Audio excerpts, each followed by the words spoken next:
ask you how you are, you just have to say that you're fine. Hi skinnies, welcome back to Destroying Teenage Fears.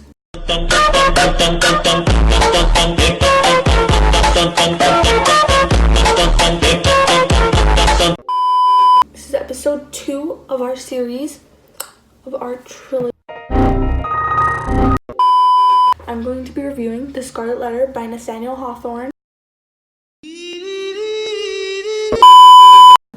Okay, so the novel is set in a 17th century Puritan Boston. It's about a woman named Hester and how she commits adultery. So she commits adultery and she gets pregnant with another man's child. But you can't really blame her because she assumed that her husband was dead. She lived with her husband in England, and her husband sent her off to Boston. He was to follow after her, but he never did, so she was just chilling in Boston for 2 years, so she thought he was dead. So now she's pregnant, and she's in jail, and then they take her to the scaffold. So she stands on the scaffold with her baby, Pearl. She gives birth to a daughter, and her name is Pearl. So she's standing there with her baby on the scaffold, and she's just being judged by all the Puritan society. And the town fathers basically harangue her. They want to almost force her to reveal the lover's identity, but she ultimately doesn't end up telling anyone who he actually is, and the whole story just is a basis off Hester and Pearl's never-ending challenges within the disapproving and judgmental society. So yeah.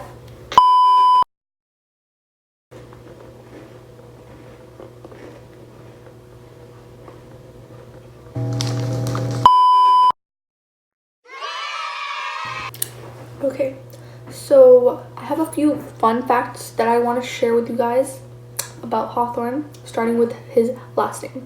So Hawthorne's last name was originally Hathorne, and then it turned into Hawthorne. And the reason behind this is because his great-great-uncle was a leading judge in the Salem witch trials, which haunted him. His uncle's past haunted him, and he was yeah, we disassociating, so he had a W to his name.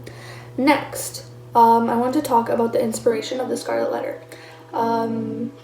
So Hawthorne worked at the custom house for about 3 years before he got fired.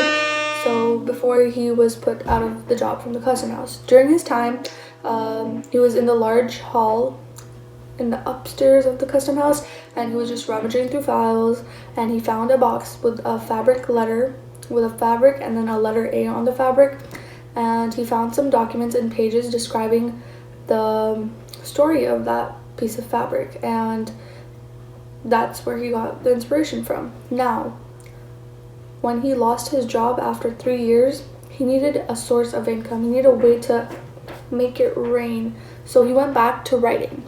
And that's how the Scarlet Letter was born.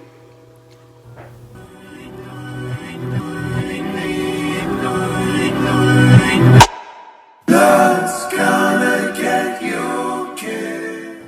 Okay, so my ears started to hurt from the hoodie, so I took off the hoodie. Okay, so I somehow forgot to mention that I want you guys to buy the book when I was filming brain cell deficiency. And instead I just recorded the part where I would say, so I'm going to tell you guys whether I think you should buy or ban the book, but I never actually said that I want to buy or ban the book. So I'm telling you right now that I want you guys to buy the book because it's really good. Okay, so one of the reasons that I think you guys should definitely buy the Scarlet Letter is that it has an amazing moral. It teaches the readers a great lesson, which is secrecy and pain and guilt lead to self-destruction. And I feel like that's a really good display of what happens in modern society as well, because there's still a lot of people who decide to bottle up their emotions or bottle up their past and just live with it, and at one point they do rupture like a volcano with their emotions everywhere, and that wouldn't happen if they were just to tell someone their emotions, and they would feel lighter themselves. So I think that's a really good lesson to pick up from this book as you're reading it. Okay, so reason number 2 is that this novel has a recurring theme that not many classics tend to have, which is female empowerment. So, female empowerment. What I mean by this is that Hester has a desire to control her own identity rather than letting what society thinks control it for her.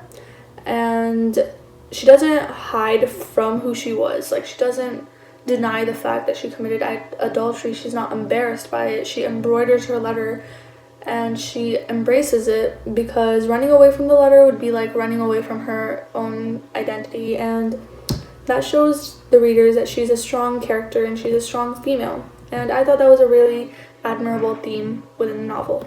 Okay, so next, it's a short read. It won't eat up too much of your time, and honestly, it's one of the most interesting books that I've read once I started to understand the English that was used in the books, and once I started to get more used to it.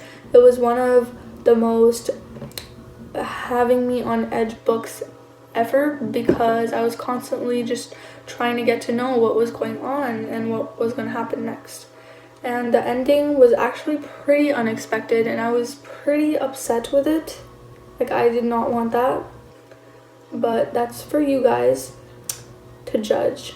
So yeah.